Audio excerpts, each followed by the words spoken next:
Gerald. Here's Gerald. Good body position in the water. Very smooth breathing. Pretty good extension forward. We talked about this during the clinic. A little bit of upper body inflexibility, but I know you've been working on that for a while, so this is pretty good. And you're doing a good job of reaching your hand pretty much in front of your shoulder as you're supposed to.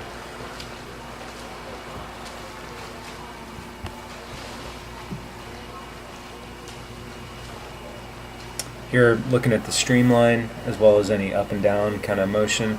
So good on both counts. Your legs and your hips are staying in the line that your upper body is creating, and there's very little to no raising of your head or raising of your upper body as you turn to breathe. A lot of people have a tendency to do that, and you're not, so that's good. Here, looking at your hand placement as you reach forward. So maybe going just slightly in front of your head, but really not bad. If anything, it's more so with that left as you turn to breathe. So you want to reach in front of your shoulder, just from a slightly better starting point of your pull.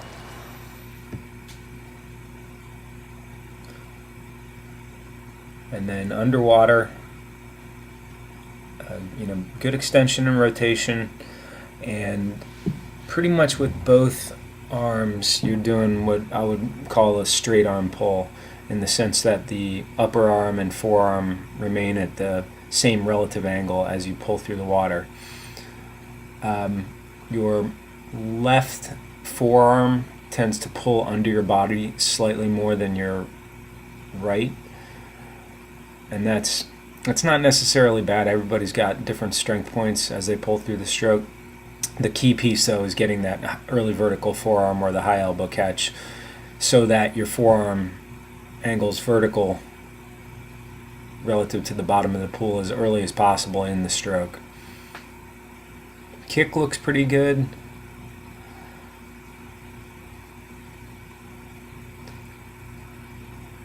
Sort of supporting your arm motions as you're going along, and that's good from a triathlon standpoint.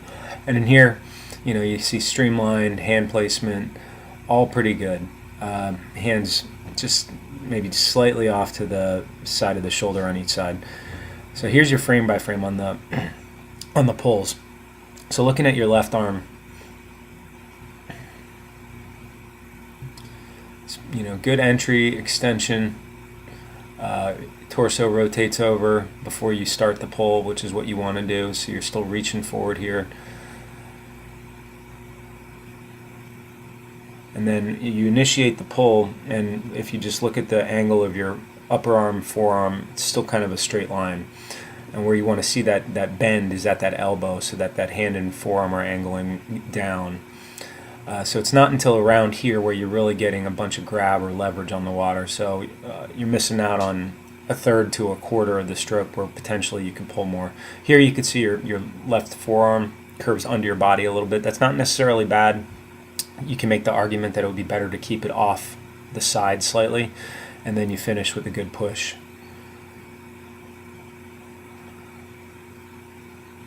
And you pretty much push all the way through, and then that hand starts to come out of the water. So that's a good finish. So everything about that stroke was pretty good, with the exception of trying to get more vertical forearm. So right arm, good entry. And then you extend and rotate over to the side, which is what you want to do. So you're still extending slash, finishing the other stroke slash slight glide, all good. And then you're going to start the pull. And so you see the arm starting to move down. Same issue here. Just this, that's a perfectly like straight line right there. So it's not until right about here where you're starting to get more leverage pull on the water. So again, you have room for improvement in the first part of the stroke.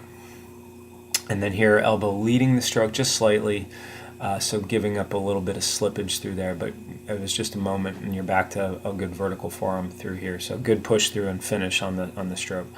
So lots of one-arm drills, catch-up drill, doggy paddle drill, I think will help.